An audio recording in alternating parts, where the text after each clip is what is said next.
আসসালামু আলাইকুম। দুপুর 2টা বেজে 55 আজ রবিবার। বাংলাদেশ বেতার কক্সবাজার। স্থানীয় খবরে স্বাগত জানাচ্ছি শামীম আক্তার। বঙ্গোপসাগরে সৃষ্ট ঘূর্ণিঝড় রিমালের প্রভাবে কক্সবাজারে সাগর উত্তাল রয়েছে। কক্সবাজার সমুদ্র বন্দরকে 9 নম্বর মহাবিপদ সংকেত দেখাতে বলেছে আবহাওয়া অধিদপ্তর। জোয়ারের সাথে সাগরে বাড়তে শুরু করেছে ঢেউয়ের তীব্রতা। বিশাল বিশাল ঢেউ আছড়ে পড়ছে তীরে। আকাশও রয়েছে মেঘাচ্ছন্ন, সাথে গুঁড়ি গুঁড়ি বৃষ্টি হচ্ছে। উপকূলে সমুদ্রের পানি স্বাভাবিকের চেয়ে কিছুটা বৃদ্ধি পেয়েছে। এদিকে কক্সবাজার সমুদ্র সৈকতের প্রতিটি পয়েন্টে সতর্কতামূলক লাল পতাকা টাঙানো হয়েছে। পাশাপাশি পর্যটকদের বিচে না নামতে নিরুৎসাহিত করছে লাইফগার্ডের কর্মীরা। জেলা প্রশাসক মোহাম্মদ শাহিন ইমরান জানান, গতকাল রাত থেকে জেলার সব সাইক্লোন শেল্টার খুলে দেওয়া হয়েছে। ইতোমধ্যে লোকজনকে আশ্রয় কেন্দ্রগুলোতে নিয়ে আসা হয়েছে। আজ সকাল পর্যন্ত কক্সবাজারের নাজিরার টেক, সমিতিপাড়া, মহেশখালীর ধলঘাটা, সোনাদিয়া, ঘটিভাঙ্গা ও কুতুবজুম, টেকনাফের বাহারছড়া ও সেন্ট মার্টিন দ্বীপের বাসিন্দাদের নিরাপদ আশ্রয়ে নিয়ে আসা হয়েছে। 638টি আশ্রয় কেন্দ্র প্রস্তুত করা হয়েছে। তিনি আরও জানান, ঘূর্ণিঝড় রিমালের সম্ভাব্য ক্ষয়ক্ষতি মোকাবেলায় সব পর্যায়ের কর্মকর্তাদের ছুটি বাতিলের নির্দেশ দেওয়া হয়েছে। এছাড়া 8600 স্বেচ্ছাসেবক এবং 2200 সিপিপি সদস্যসহ রেড ক্রিসেন্টের 180 ভলান্টিয়ার প্রস্তুত রয়েছে। রোহিঙ্গা ক্যাম্পেও ত্রাণ ও প্রত্যাবাসন কমিশনারের সাথে যোগাযোগ করে নিরাপত্তা নিশ্চিত করা হয়েছে। অপরদিকে ঘূর্ণিঝড়ের প্রভাবে পর্যটন নগরী কক্সবাজার ছাড়ছে পর্যটকরা।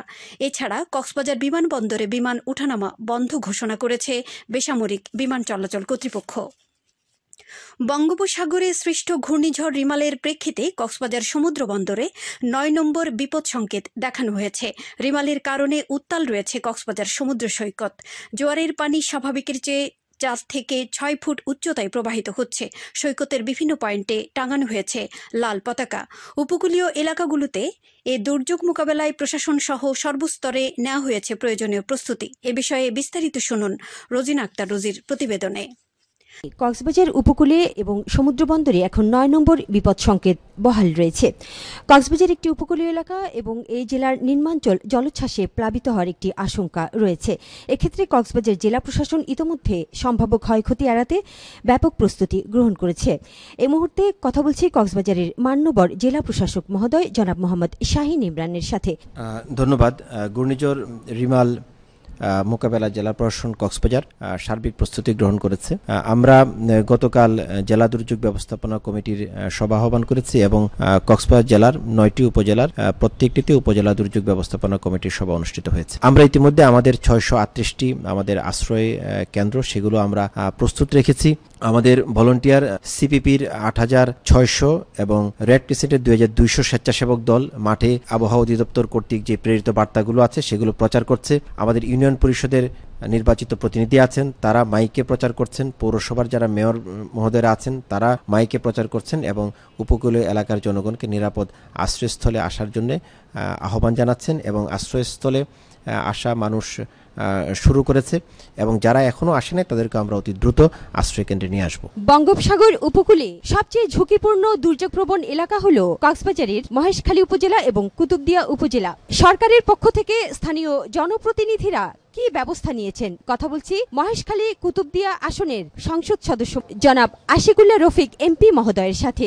ধন্যবাদ। আসলে আমাদের এই কক্সবাজার উপকূলীয় এলাকা বঙ্গোপসাগরের কুলঘাসাগরে ওঠা একটি জনপদ করে আমার কুতুবদিয়া মহেশখালী অত্যন্ত ঝুঁকিপূর্ণ একটি ভালনারেবল এলাকা। প্রতি বছর এই বর্ষার মৌসুমে যখন সাইক্লোন ঘূর্ণিঝড়ের সময় মানুষ উৎকণ্ঠায় থাকে, কখন বড় ধরনের একটি সাইক্লোন তাদেরকে বর্তমান সরকার মাননীয় প্রধানমন্ত্রী জননেত্রী সরকারের এই সময়ে ঘূর্ণিঝড় মোকাবেলায় জনগণের পাশে থাকতে পেরেছে। আমরা জনপ্রতিনিধি হিসাবে যখন থেকে এই সাইক্লোনটির পূর্বাভাস আমরা পাচ্ছিলাম তখন থেকে আমরা স্থানীয় জনপ্রতিনিধি, মেম্বার, চেয়ারম্যান, স্থানীয় জনগণকে আমরা তাদের প্রস্তুতি নেওয়ার জন্য আহ্বান জানাচ্ছিলাম। তারা আমাদের বংশপরক্রমা আমাদের এই অঞ্চল উপকূলীয় এলাকার মানুষের ঘূর্ণিঝড় মোকাবেলায় একটি প্রস্তুতি আমাদের রয়েছে। আমরা ঘূর্ণিঝড় মোকাবেলা করে বংশপরক্রমা আমরা এখানে টিকে রয়েছি।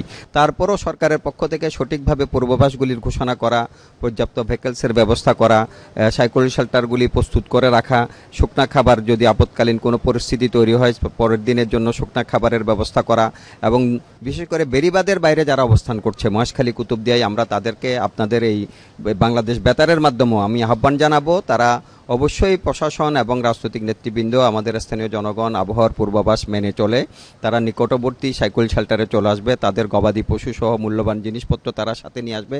আমরা মনে করছি এই মুহূর্তে যে 9 নম্বর সিগন্যাল কক্সবাজার উপকূলের উপর দিয়ে রয়েছে, এটি মোকাবেলার ক্ষেত্রেও আমরা আমাদের সর্বাত্মক সব ধরনের প্রস্তুতি আমাদের রয়েছে। আবহাওয়া আজ দুপুর 12টা হতে আগামীকাল দুপুর 12টা পর্যন্ত কক্সবাজার ও পার্শ্ববর্তী এলাকাসমূহের জন্য আবহাওয়ার পূর্বাভাসে বলা হয়েছে আকাশ মেঘলাসহ মেঘাচ্ছন্ন থাকতে পারে। সেই সাথে অধিকাংশ জায়গায় অস্থায়ীভাবে দমকা অথবা ঝোড়ো হাওয়া সহ বৃষ্টি অথবা বজ্রসহ বৃষ্টি হতে পারে। বাতাস দক্ষিণ দক্ষিণ পশ্চিম দিক হতে ঘন্টায় 30 থেকে 40 কিলোমিটার বেগে প্রবাহিত হতে পারে। সেই সাথে অস্থায়ীভাবে দমকা সহ দক্ষিণ দক্ষিণ পূর্ব দিক হতে ঘন্টায় 80 থেকে 100 কিলোমিটার বা তারও অধিক বেগে প্রবাহিত হতে পারে।